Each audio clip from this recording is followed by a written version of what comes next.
ददामि विभाविते अन्तरङ्गे महति ज्योतिषी मानिनी मयार्ते दुरितान्यपयान्ति दूरदूरं पुरायान्ति वहान्ति मङ्गलानि स्मृते सकलकल्याणभाजनं यत्र जायते पुरुषस्तमजं नित्यं व्रजामि शरणं हरिम्। हरिः ॐ शन्नो मित्रश्चं वरुणः शन्नो भवत्वर्यमां शन्न इन्द्रो बृहस्पतिः शन्नो विष्णुरुक्रमः नमो ब्रह्मणे नमस्ते वायो त्वमेव प्रत्यक्षं ब्रह्मासि त्वमेव प्रत्यक्षं ब्रह्म वदिष्यामि ऋतं वदिष्यामि सत्यं वदिष्यामि तन्मावतु तद्भक्तारमवतु अवतु माम् अवतु वक्तारम्। ओम शांति शांति शान्तिः। सहनाववतु सहनो भुनक्तु सह वीर्यं करवावहै तेजस्विनावधीतमस्तु मा विद्विषावहै। ओम शांति शांति शान्तिः। यच्छन्दसां वृषभो विश्वरूपः छन्दोऽभ्योऽद्यमृता सम्बभूव समीन्द्रो मेधया शृणोतु अमृतस्य देवधारणो भूयासम् शरीरं मे विचर्षणं जिह्वा मे मधुमत्तमां कर्णाभ्यां भूरिविश्रुवं ब्रह्मणः कोशोषि मेधया पिहितः श्रुतं मे गोपाय ॐ शान्ति शान्ति शान्तिः। अहं वृक्षस्य रेरिव कीर्तिवृष्टं गिरेरिव भूतपवित्रो वाजनीव समृतमस्मि द्रविणगुं सुवर्चसं सुमेधामृतोक्षितः इति त्रिशङ्कोर्वेदानुवचनम्। ॐ शान्ति शान्ति शान्तिः।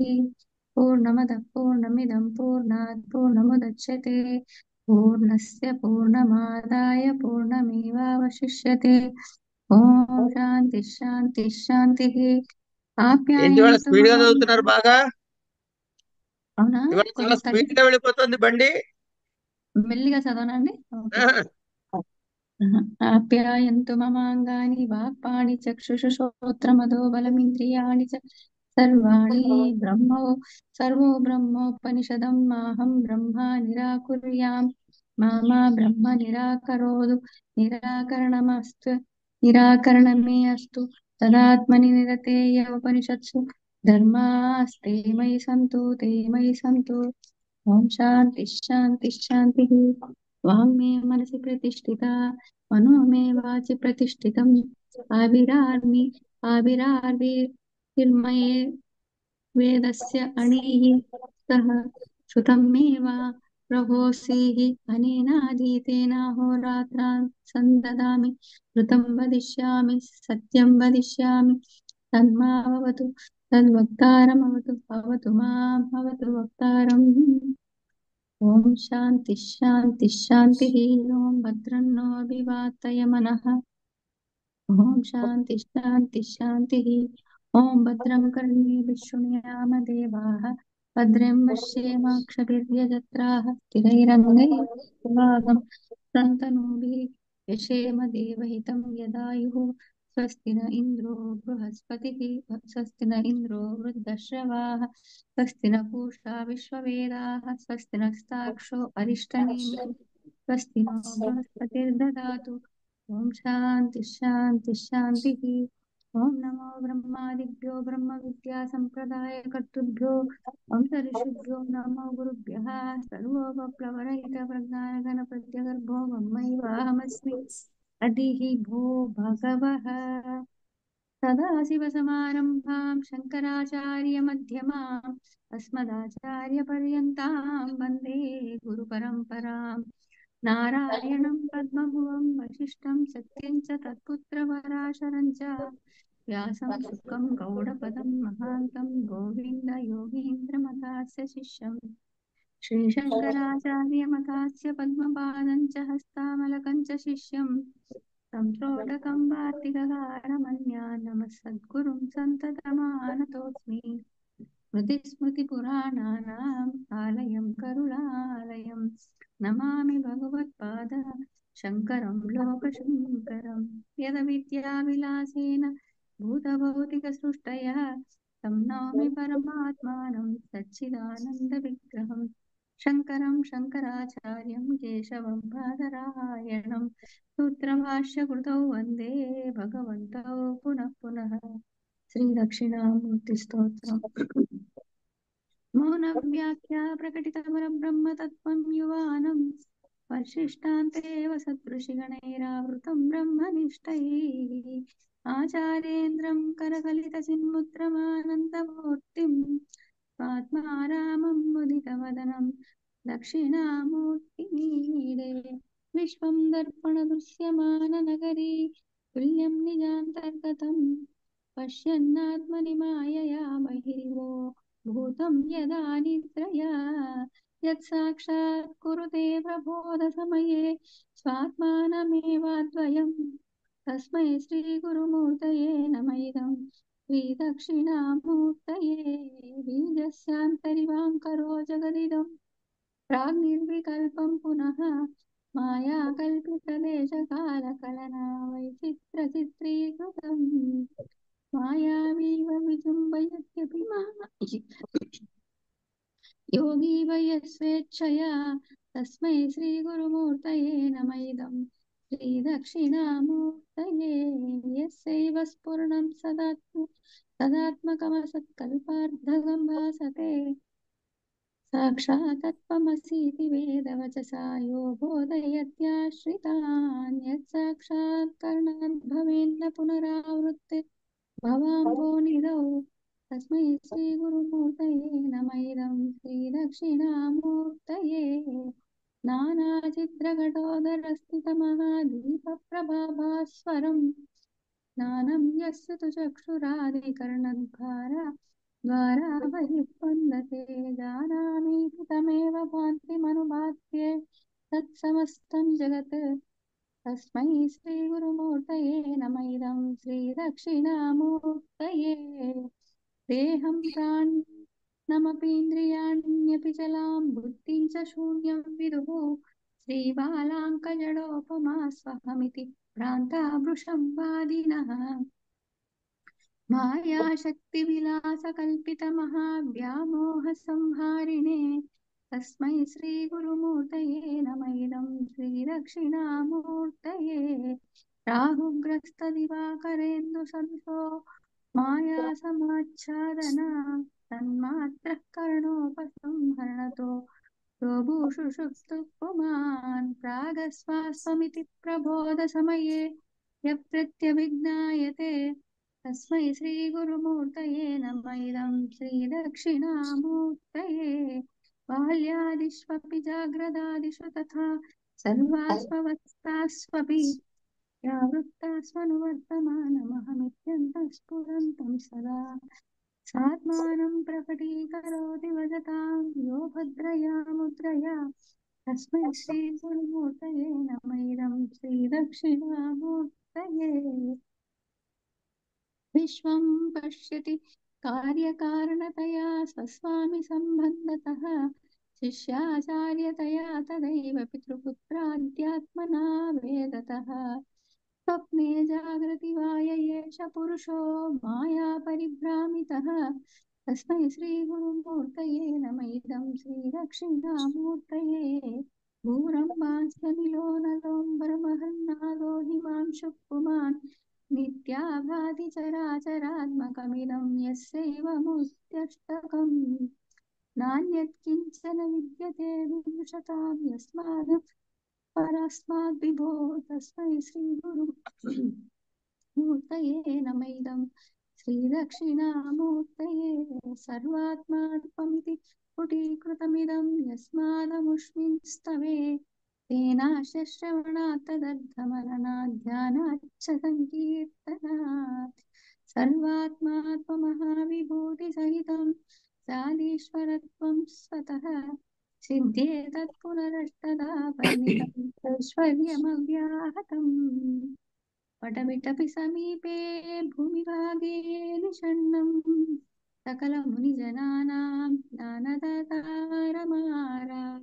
त्रिभुवनगुरुमीशं दक्षिणामूर्तिदैवं जननमरणदुःखच्छेददक्षं प्रणमामि।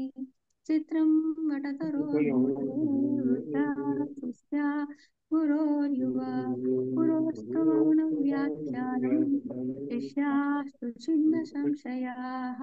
अङ्गुष्ठतर्जनीयोगमुद्रा व्याजेन देहिनां श्रुत्यर्थं ब्रह्मजीवैक्यं दर्शयन्नोऽवतात् शिवः।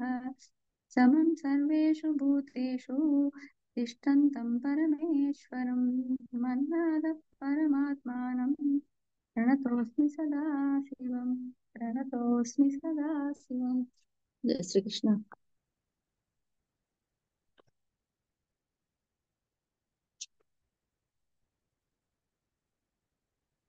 ततोऽस्मि सदा शिवम्।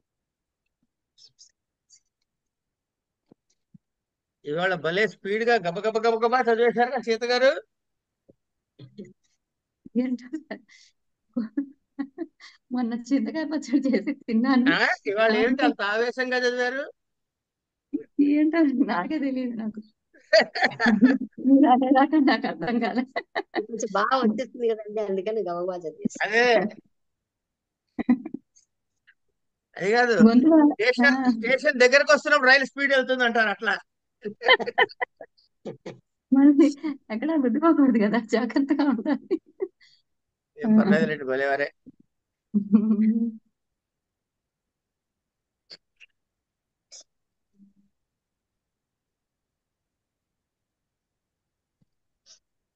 సర్వధర్మాన్ పరిత్యజ్య మామేకం శరణం వ్రజ. ఆయన నడిపిస్తున్నాడు ఈ బండి. సర్వధర్మాన్ పరిత్యజ్య మాం ఏకం శరణం వ్రజ అహం త్వా సర్వ పాపేభ్యః మోక్షయిష్యామి మా శుచః. ఏడవకురా నాయన, దుఃఖపడకు. సరే, ఇక ఇవాటి పాఠం నటించేద్దామా?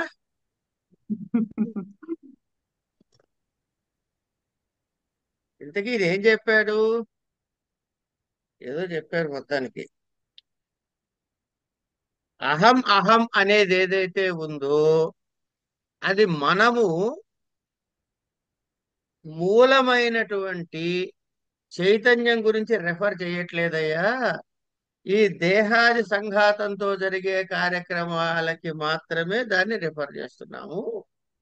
కనుక ఇక్కడ ఈ అహం అన్నది గౌణ ప్రయోగము, అసలు దాన్ని రెఫర్ చేయట్లేదు. అసలైనటువంటి అహం అనే శబ్దవాచ్యమైన దాన్ని మనం మాట్లాడటం లేదు. ఇది గౌణము అని చెప్పి ఆపారు.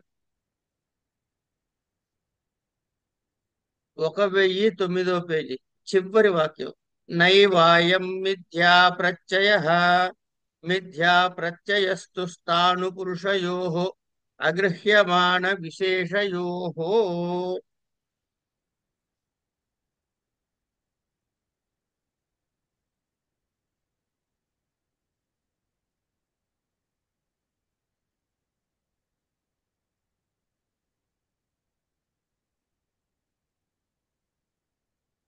న గౌణ ప్రత్యయస్య ముఖ్యార్థత్వం అధికరణస్తు అత్యర్థత్వాత్ లుప్తోపమా శబ్దేన యథా సింహః దేవదత్తః అగ్నిః మాణవకః ఇతి. సింహః ఇవ అగ్నిః సింహః ఇతి సింహః ఇవ అగ్ని ఇవ క్రౌర్య పైంగల్యాది సామాన్యవత్వాత్ దేవదత్త మాణవకాధికరణస్తుత్యర్థమేవ నతు సింహకార్యం అగ్నికార్యం వా గౌణశబ్ద ప్రత్యయ నిమిత్తం కించిత్ సాధ్యతే. మిథ్యా ప్రత్యయ కార్యం తు అనర్థం అనుభవతి. గౌణ ప్రత్యయ విషయం చ జానాతి, గౌణ ప్రత్యయ విషయం చ జానాతి. న ఏష సింహః దేవదత్తః స్యాత్ న అయం అగ్నిః మాణవకః ఇతి.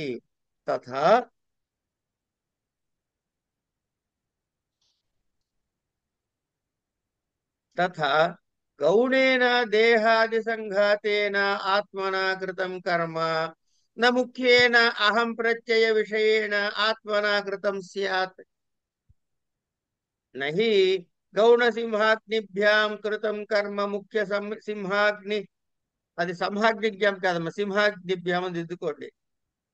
ముఖ్య సింహాగ్నిభ్య కృతం స్యాత్ నచ క్రౌర్యేణ పైంగళ్యేన వా ముఖ్య సింహాగ్న్యోః కార్యం కించిత్ క్రియతే స్తుత్యర్థత్వేన ఉపక్షీణత్వాత్ స్తూయమానౌ చ జానీతః నాహం సింహః నాహం అగ్నిః ఇతి న సింహస్య కర్మ మమ అగ్నేశ్చ ఇతి.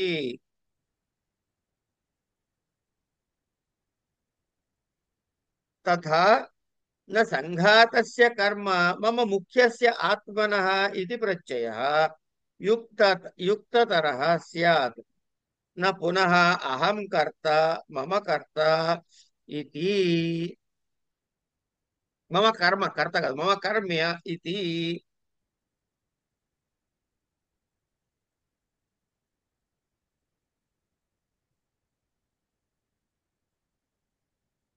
మనకి వచ్చే అనేక సంశయాల్ని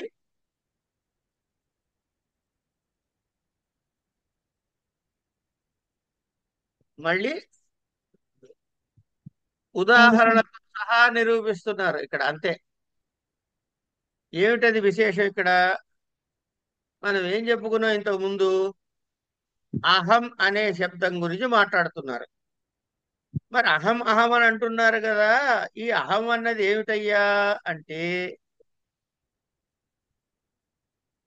ఈ అహం అన్నది ఏమిటి అంటే, దేహాది సంఘాతము చేత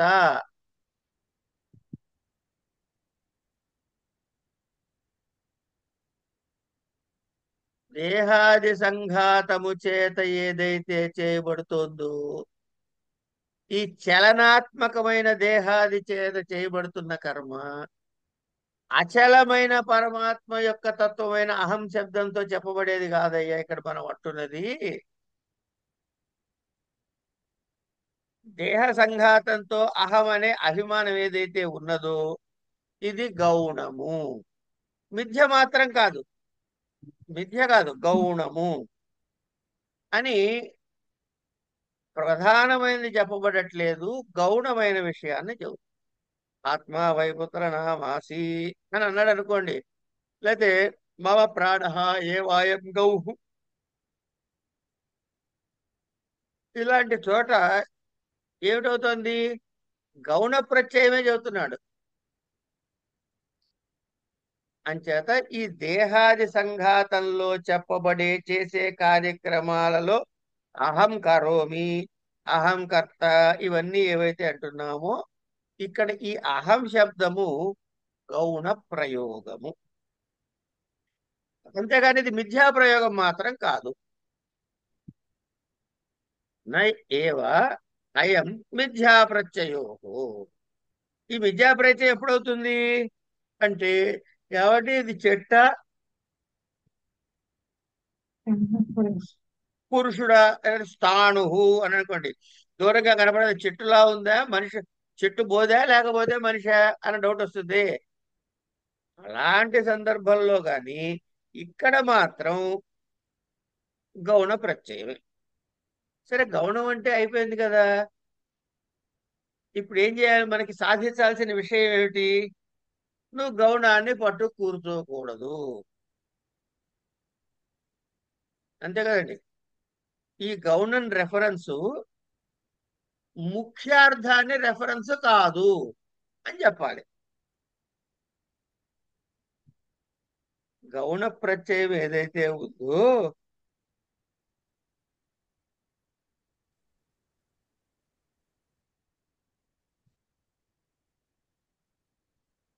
మిథ్య ఎప్పుడవుతుంది, గౌణం ఎప్పుడవుతుంది? ఒక ప్రశ్న వేసుకోవాలిగా.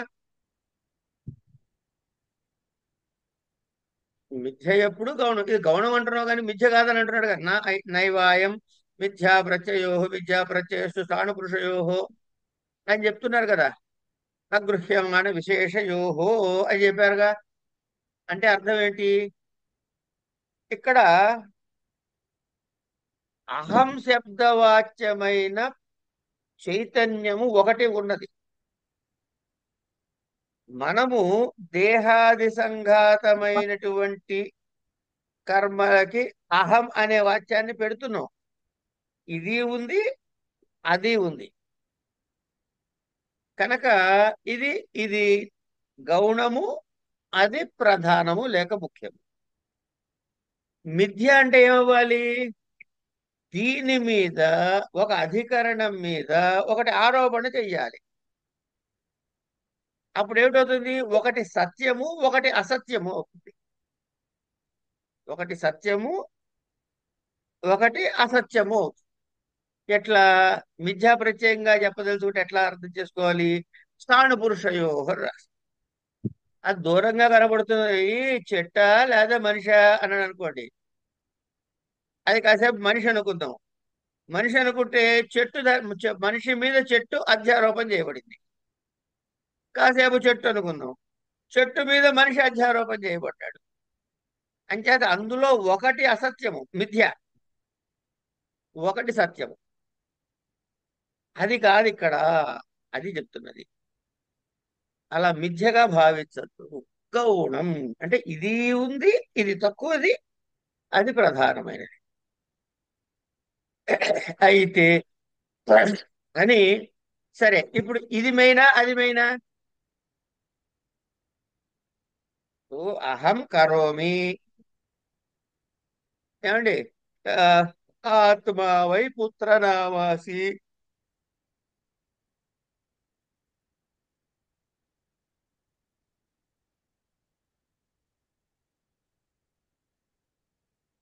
అన్నప్పుడు ఈ అహం వేరు, ఆ అహం వేరు. ఇది గౌణము, అది ప్రధానము అని చెప్తున్నాడు.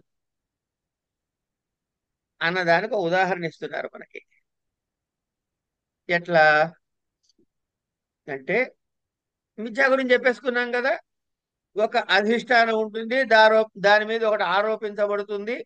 కనుక మిథ్యా ప్రత్యయం ఎప్పుడు వస్తుంది అంటే, ఒక అధిష్టానం మీద ఒకటి అధ్యారోపణ చేయబడితే ఆ చేయబడిన దాన్ని బట్టి అది మిథ్య అవుతుంది.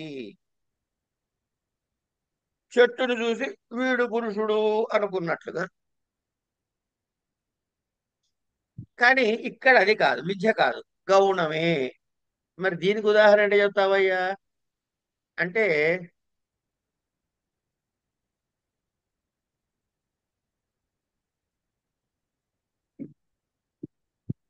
మనకి సంస్కృతంలో రెండు మూడు ఉదాహరణలు చెబుతారు. సింహో దేవదత్త, లేకపోతే సింహో మానవక అని కూడా అంటారు. మానవక అన్న, దేవదత్త అన్న, ఇవన్నీ కూడాను ఒక కామన్ నౌన్స్ అన్నమాట. సింహో దేవదత్త, అగ్నిర్మాణవక అని రెండు ఉదాహరణలు ఇచ్చాడు ఇక్కడ. సింహ దేవదత్త, సింహ వేరే పదము, దేవదత్త వేరే పదము. అగ్ని వేరే పదము, మానవక వేరే పదము కాదు. ఇక్కడ ఏమన్నారు అంటే,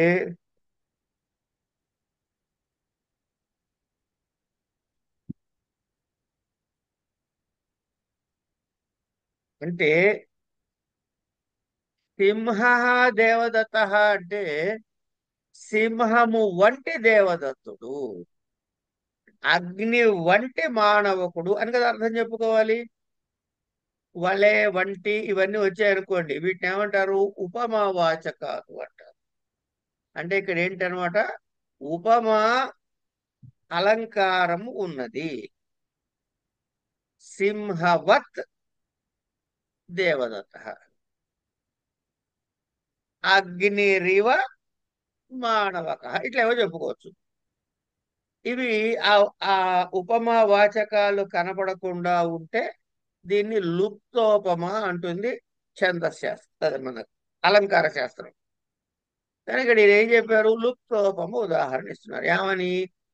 సింహ దేవదత్త, ఏమండి లుప్తోపం ఇవ్వాల్సిన అవసరం ఆయనకి ఏంటండి? ఉం? భగవత్పాదుల వారు ఇక్కడ అగ్నిరివ మానవక అనలేరా? సింహవత్ దేవదత్త అని అనలేరా? అనరు. ఎందుకంటే మనకి కంటికి కనపడేటప్పుడు సింహము కనపడాలి విడిగా, దేవదత్త కనపడాలి, అగ్ని కనపడాలి, మానవక కూడా కనపడాలి కదా. అంటే దేహాది సంఘాతముతో దేనితో అయితే ఉన్నదాన్ని పట్టుకు నువ్వు ఆత్మ అహం అని ప్రత్యయం వాడావో అది విడిగా కనపడాలి. పరమాత్మ చైతన్యమైన సమస్త చైతన్యమైన ఆ అహంక శబ్దం కూడా విడిగా కనపడాలి. ఇప్పుడు ఇందులో ఏది ప్రధానము, ఏది గౌణము? దేహాది సంఘాతంతో ఉన్నది గౌణము. పరమాత్మతత్వమైన చైతన్యమైన అహం శబ్దము ప్రధానము. ఇవి రెండు మనసులో పెట్టుకోవాలి మనం. పెట్టుకుని ఇప్పుడు ఈ ఉదాహరణ చూద్దాం. చూస్తుంటే సింహో దేవదత్త అంటే ఏంటి అర్థం? వీడికి తోక జూలు ఉన్నాయనా దేవదత్తుడికి? లేకపోతే 4 కాళ్ళు ఉన్నాయన్నా? అడ్డంగా తిరుగుతుందనా? కాదుగా. సింహములో ఉండేటటువంటి శౌర్యం ఏదైతే ఉందో ఆ శౌర్య లక్షణాన్ని కలిగిన వాడు ఈ దేవదత్తుడు అని చెబుతాడు. ఏమండి దీన్నే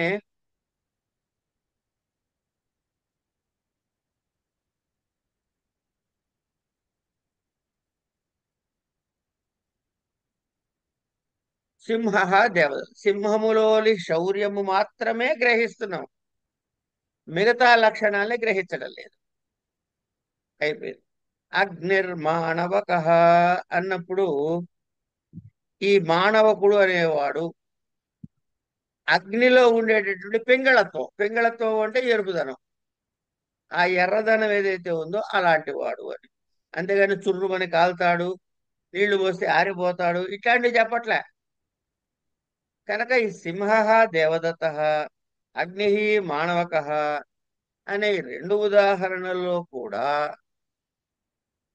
ఈ క్రౌర్యం గాని లేకపోతే శౌర్యం గాని, సింహంలో ఉండే క్రౌర్యాన్ని తీసుకోవచ్చు, లేదా సింహంలో ఉండే శౌర్యాన్ని తీసుకోవచ్చు.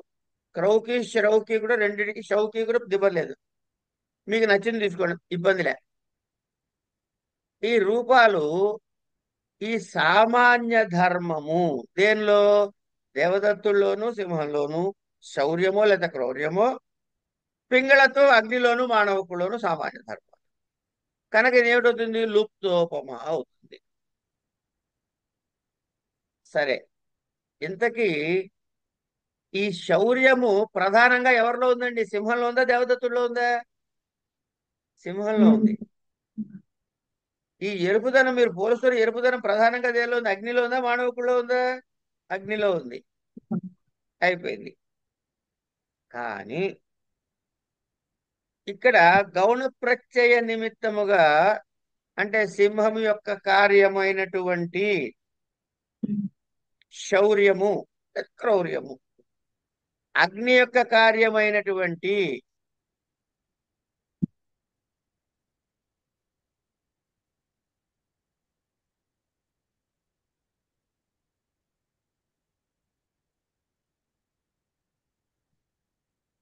సాధించబడట్లేదు. మరి దేన్ని చెప్తున్నారు? ఈ గౌణ ప్రత్యయ విషయంలో ఈ దేవదత్తుడు సింహం కాదు, మానవుడు అగ్ని కూడా కాదు. వీడిలో శౌర్యం ఉన్నంత మాత్రాన దేవదత్తుడు సింహం అయిపోతున్నాడా? కావట్లే. ఎరుపుదనం ఉన్నంత మాత్రాన మానవుడు అగ్ని అయిపోతున్నాడా? కావట్లే. ఇక్కడ శౌర్యము అని చెప్పినప్పుడు మీరు ఎవరి శౌర్యాన్ని మాట్లాడుతున్నారు? సింహం శౌర్యాన్న? కాదు, దేవదత్తుడి శౌర్యాన్ని మాట్లాడుతున్నారు. ఎరుపుదనం గురించి మాట్లాడినప్పుడు గౌణమైనటువంటి మానవుడి గురించి మాట్లాడుతున్నారా, ప్రధానమైన అగ్ని గురించి మాట్లాడుతున్నారా అంటే మానవ గురించి మాట్లాడుతున్నారు. ఈ ఈ ఈ ఈ భాగం అర్థమైపోతే అహం శబ్దంతో దేహాది సంఘాతమైన అహం శబ్దంతో గౌణమైన అహం గురించి మాట్లాడుతున్నట్టు అవుతుందా, లేకపోతే ప్రధానమైన చైతన్యమైన అహం గురించి మాట్లాడుతున్నట్టు అవుతుందా? చెప్పండి అమ్మా. చైతన్యం గురించి. అరే ఆ, గోవిందా అంటే గోవింద. దేవదత్తుడు గౌణము, సింహము ప్రధానము. శౌర్యవంతుడు అన్నప్పుడు, సింహము వలె శౌర్యము అన్నప్పుడు ఈ శౌర్యం ఎవరి గురించి, ఎవరి శౌర్యం గురించి మాట్లాడుతున్నారు? దేవదత్త. దేవ సింహం సార్, దేవదత్తుడు. దేవదత్తుడు. అంటే గౌణమైన దాని గురించి మాట్లాడుతున్నాం కానీ ప్రధానమైన సింహం శౌర్యం గురించి మాట్లాడట్లే. ఆ, శౌర్యమైన చేత క్రియ ఉమ్, దేవదత్తుడు చేసింది చెబుతున్నాం కానీ సింహం చేసింది చెప్పట్లే. ఉమ్, ఎరుపుదనము గౌణమైన మానవుడి గురించి చెప్తున్నాం కానీ అగ్ని గురించి చెప్పట్లే. ఉమ్, అంటే దేవదత్తుడు చేయబడిన కర్మ, శౌర్య క్రియ, క్రౌర్య క్రియ ఉమ్, గౌణమైన దేవదత్తుడి గురించి రెఫరెన్స్ లో చెప్తున్నామే కానీ ప్రధానమైన సింహం గురించి చెప్పట్లేదు. ఉమ్. అవునా ఓకే కాదా? సార్. అవునా కాదా? అవును. ఇక్కడ కన్ఫ్యూజన్ వద్దండి, అర్థం కాకపోతే మళ్ళీ చెప్పుకుందాం. ఉమ్, శౌర్యుడు సింహము వలె దేవదత్తుడు అన్నాం అనుకోండి. శౌర్యము అనేది ప్రధానంగా. ఇప్పుడు ఈ శౌర్యం ఎవరి గురించి అవుతున్నారు, ఎవరి శౌర్యం గురించి మీరు మాట్లాడుతున్నారు?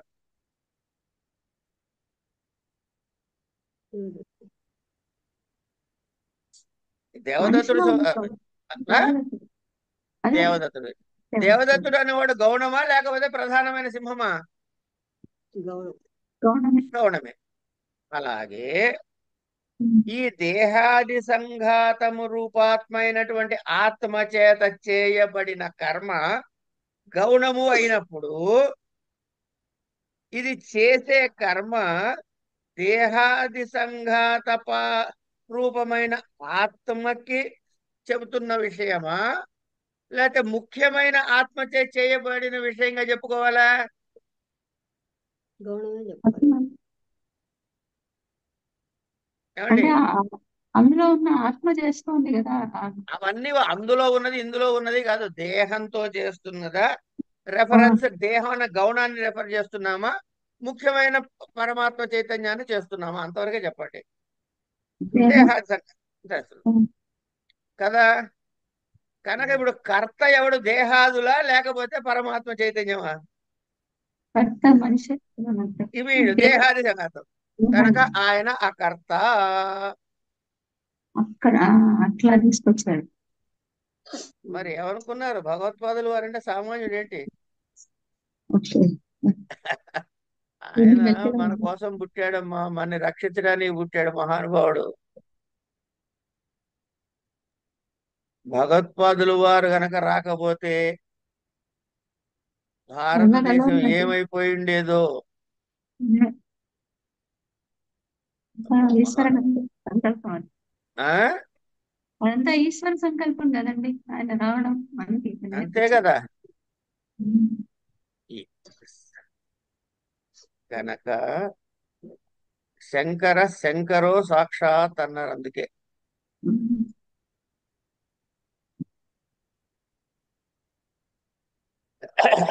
కనుక మనం ఇక్కడ ఏం తెలుసుకుంటున్నాం అయితే అంటే ఈ గౌణ ప్రత్యయను కేవలము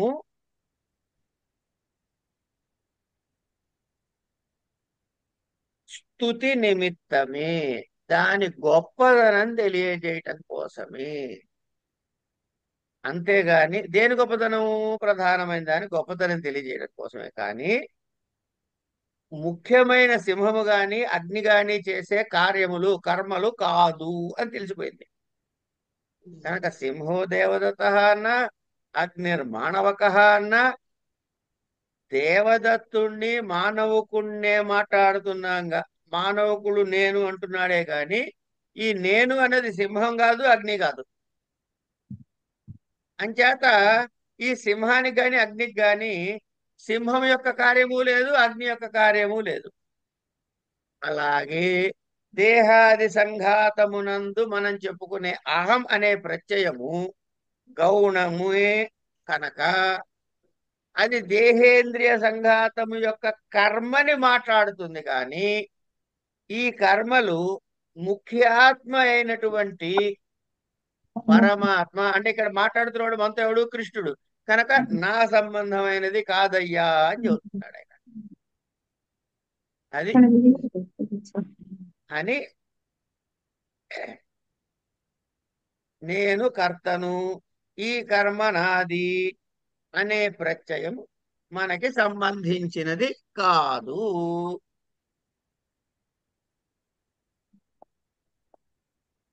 అని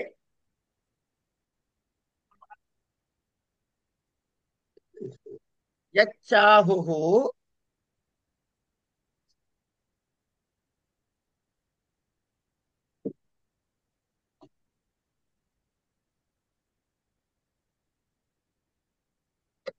యచ్చాహు ఆత్మీయైః స్మృతిచ్ఛా ప్రయత్నైః కర్మ హేతుభిః ఆత్మా కరోతి ఇతి న తేషాం మిథ్యా ప్రత్యయ పూర్వకత్వాత్ మిథ్యా ప్రత్యయ నిమిత్తేష్టానిష్టానుభూత క్రియాఫల జనిత సంస్కార పూర్వకాః హి స్మృతిచ్ఛా ప్రయత్నాదయః యథా అస్మిన్ జన్మని దేహాది సంఘాతాభిమాన రాగద్వేషాది కృతో ధర్మో తత్ఫలానుభవశ్చ తథా అతీతే అతీతతరేపి జన్మని ఇది అనాదిః అవిద్యాకృతః సంసారః అతీతః అనాగతశ్చ అనుమేయః తతశ్చ సర్వకర్మ సన్యాసాత్ జ్ఞాననిష్టాయాం ఆత్యంతికః సంసారోపరమః ఇది సిద్ధం.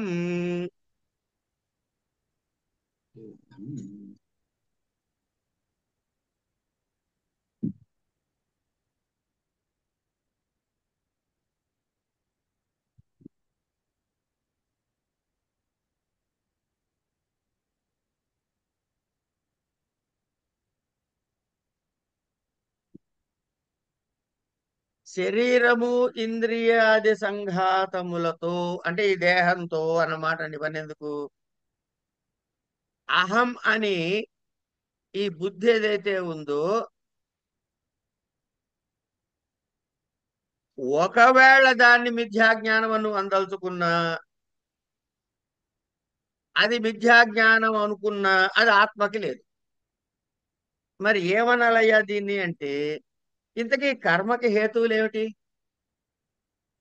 ఈ కర్మకి, ఈ శరీరాంద్రియాలతో చేసే కర్మకి హేతువులు ఏమిటి అంటే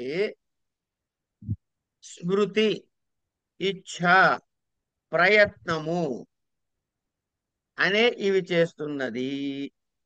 అంటే ఏంటి? ఆత్మకు కర్తృత్వము, జ్ఞాన ఇచ్ఛా కర్మలున్నాయి చేయబడుతున్నదో అని అంటావేమో, అది తప్పయ్యా. అంటే ఆత్మకి స్మృతి గాని, ఇచ్ఛ గాని, ప్రయత్నం గాని ఆత్మ కర్మ చేయడానికి, ఈ శరీరం కర్మ చేయడానికి హేతువు అంటానికి లేదు. ఎందుకు? ఈ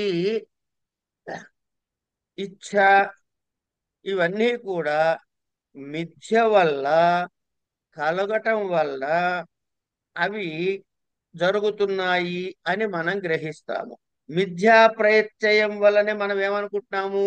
ఇది నాకు ఇష్టమైనది, ఇది నాకు అనిష్టమైనది అనే ఒక అనుభవం కలుగుతుంది.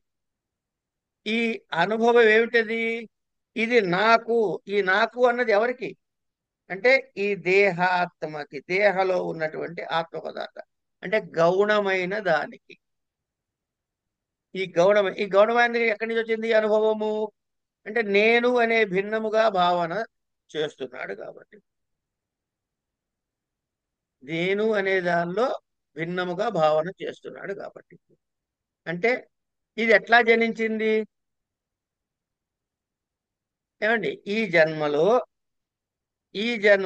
ఈ దేహములో ఇంద్రియాల జ్ఞానేంద్రియ కర్మేంద్రియాది సంఘాతముతో దీని నేనే చేస్తున్నాననే ఒక అభిమానము చేత కర్త నేను కదా.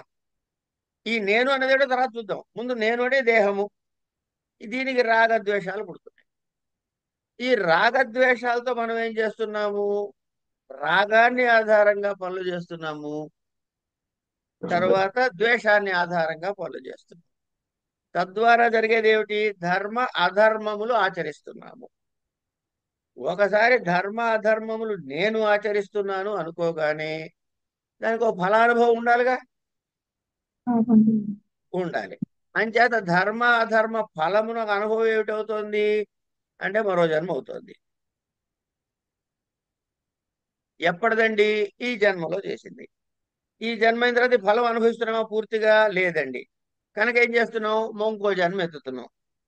ఈ జన్మలో చేసినవి ఇంకో జన్మలో అనుభవిస్తున్నాము అంటే ఈ జన్మలో అనుభవిస్తున్నాయి ఇంతకు ముందు చేసింది అనుభవించినట్టేగా. ఎప్పటి నుంచి? దాని కానీ, దాని ముందుది కానీ, దాని ముందుది కానీ, దాని ముందుది కానీ, ఇట్లా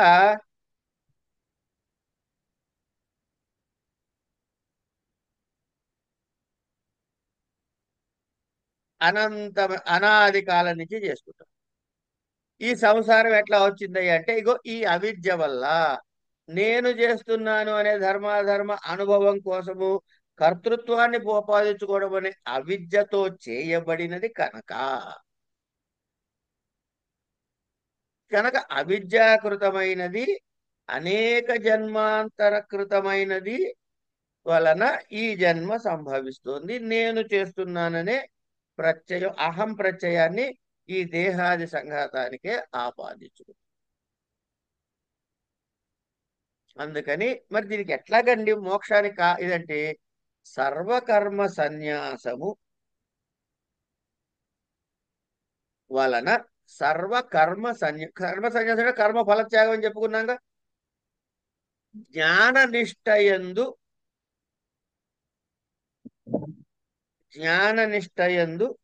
ఏం కలుగుతుంది? ఆత్యంతికమైన సంసార ఉపరమము. సంసారము తొలగిపోతుంది. ఎలాగా? ఆత్యంతికంగా అంటే మళ్ళీ తిరిగి సంసారంలో ప్రవేశించే అవకాశం లేదు. దేనివల్ల? జ్ఞాననిష్ట వల్ల. ఈ జ్ఞాననిష్ట వల్ల సంసారం అనే దాని నుంచి నివృత్తమవుతాము. సంసార నివృత్తి అంటే మోక్షమే అని మనకి సిద్ధమైందయ్యా ఇక్కడికి అని చెప్పారు. అని ఇలా ఈ వరకు చెప్పుకున్నామండి. ఇంకొక 2-3 పాయింట్లు ఉంటాయి వీళ్ళలో. ఈ 2-3 పాయింట్లు చెప్తే మనకి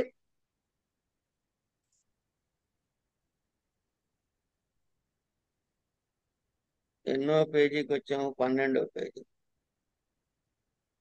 220 చెప్పుకోవాలి. చాలా పాయింట్లుగా ఇచ్చారు కాబట్టి ఏ పాయింట్ దగ్గర ఏ పేజ్ దగ్గర ఆపామో గుర్తు పెట్టుకోవటం అంతే. ఇక్కడికి ఆపుదామండి. కనుక మళ్ళీ తీసుకొచ్చి ఎక్కడ తీసుకొచ్చాడండి కృష్ణుడు? అదే చెప్పాడు. మీకు ఎన్ని రూట్లు తిప్పినా నాయన నువ్వు చేసే కర్మలు నేను చేస్తున్నాను అనుకునేంత వరకు, కర్తృత్వం నీ నెత్తి మీద పెట్టుకున్నంత వరకు నీకు ధర్మాధర్మ కార్యములు తప్పవు, తత్ఫలితమైనటువంటి శుభాశుభ ఫలితాలు తప్పవు, వాటిని అనుభవించడానికి జన్మలు తప్పవు, మళ్ళీ కొత్త కర్మలు చేయక తప్పదు. ఈ చక్రంలో తిరుగుతుంటో దీని పేరు సంసారము.